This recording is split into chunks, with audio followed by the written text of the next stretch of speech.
اب بھی اگر یہ پلٹ آئیں تو تو بڑا رحم کرنے والا ہے۔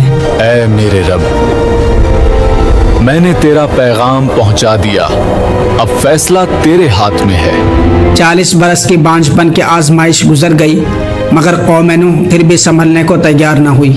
دل وہیں کے وہیں رہے، بت وہیں کے وہیں، اور تکبر پہلے سے زیادہ بڑھ گیا۔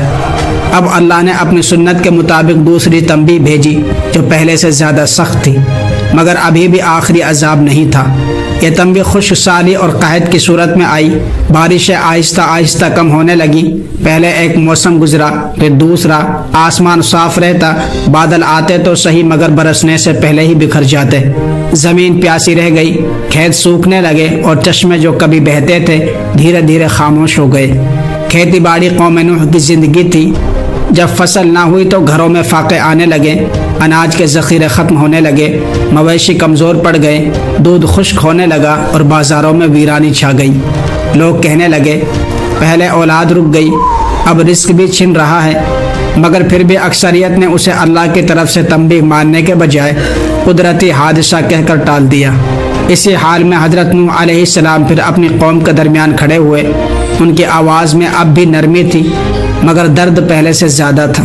نوح علیہ السلام نے کہا، اے میری قوم، تم کیوں نہیں سمجھتے؟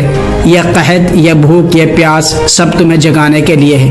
اپنے رب کی طرف لوٹ آؤ، اس سے معافی مانگو، وہ آسمان سے بارش برسائے گا، زمین کو زندہ کر دے گا، تمہاری تنگی آسانی میں بدل جائے گی۔ کچھ لوگ واقعی ڈر گئے، ان کے دل کانپ اٹھے، وہ آپس میں کہنے لگے شاید نوح سچ کہہ رہے ہیں، حالات دن بدن خراب ہوتے جا رہے ہیں۔ مگر قوم کے سردار آگے بڑھے اور لوگوں کو روک دیا۔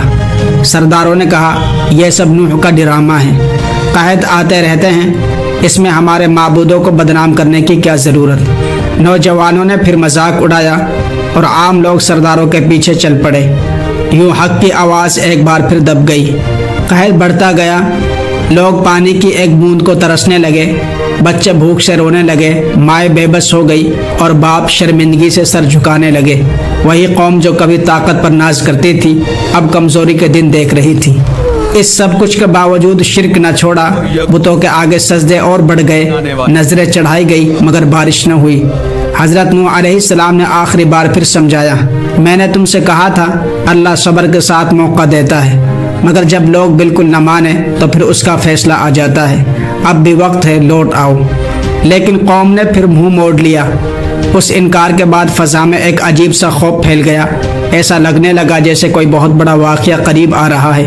خشک زمین، خالی کنویں اور ساکت آسمان گویا گواہی دے رہے تھے کہ اب اللہ کا اگلا حکم آنے والا ہے۔